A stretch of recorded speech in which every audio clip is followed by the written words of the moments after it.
এক লোক রাত্রের বেলায় বাড়িতে এসে দেখেন তার সন্তানেরা সবাই ঘুমিয়ে পড়েছে। তখন ওই ব্যক্তিটি তার স্ত্রীকে জিজ্ঞাসা করলেন, ওরা নামাজ পড়েছে?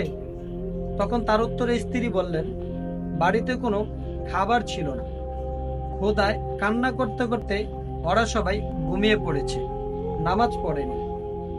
তখন স্বামী বলল, ওদেরকে জাগিয়ে দাও, ওরা নামাজ পড়ল। ওদেরকে জাগিয়ে ওঠালে তখন স্ত্রী বলল, ওদেরকে জাগিয়ে ওঠালে খাবার না পেয়ে ওরা তো ক্ষুধায় আবার কান্নাকাটি করবে। তখন স্বামী বলল, ওদেরকে জাগিয়ে দিতে বলেছি, জাগিয়ে দাও, আমার আদেশ পালন করো। তাদের রিজিকের দায়িত্ব আমার না, রিজিকের দায়িত্ব আল্লাহ তাআলার উপর। আল্লাহ তাআলা কুরআনে কারিমের মধ্যে এই কথাই বলেছেন, তোমার পরিবার বর্গকে নামাজের আদেশ দাও এবং তার উপর অবিচল থাকো। আমি তোমার কাছে কোনো রিজিক চাই না, আমি তোমাদেরকে রিজিক দান করি।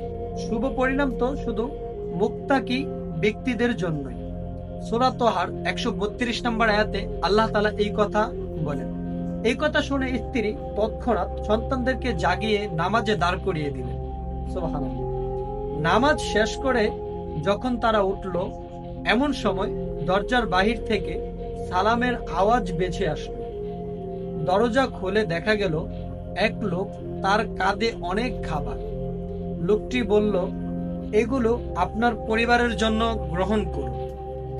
লোকটির কাইফিয়তের সুরে আরো বলল, শহর থেকে একজন নেতা আমার বাসায় মেহমান হয়ে এসেছিলেন, তার সামনে আমি খাবারগুলো পরিবেশন করলাম, কিন্তু খাবার শুরু করার পূর্বে আমাদের মাঝে প্রচন্ড কথা কাটাকাটি হয়ে গেল।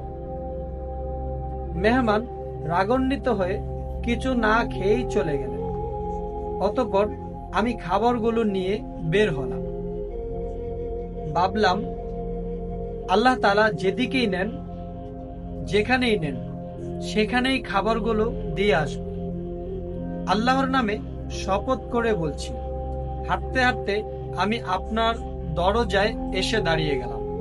আমি বুঝতে পারছি না কে আমাকে আপনার দরজার সামনে এনে দাঁড় করিয়ে দিল। আল্লাহ সুবহানাহু ওয়া তাআলা আমাদের সবাইকে সালাত আদায় করার এবং তার দেওয়া অশেষ নিয়ামত ও রিজিকের উপর পূর্ণ বিশ্বাস ও অবিচল থাকার তৌফিক দান করে। সবাই বলি আমিন। প্রিয় দর্শক, ভিডিওটি যদি আপনাদের কাছে ভালো লেগে থাকে, ঘটনাটি যদি আপনাদের কাছে ভালো লাগে, তাহলে অবশ্যই একটা লাইক করে, একটা শেয়ার করে পৌঁছে দিন আপনার বন্ধুদের মাঝে। হ্যাঁ, আপনি যদি আমাদের চ্যানেলের নতুন দর্শক হয়ে থাকেন, তাহলে অবশ্যই চ্যানেলটিকে সাবস্ক্রাইব করে বেল আইকনটি অন করে রাখুন, যাতে করে পরবর্তীতে এই ধরনের ইসলামিক আরো ভিডিও সবার আগে পৌঁছে যায় আপনার কাছে।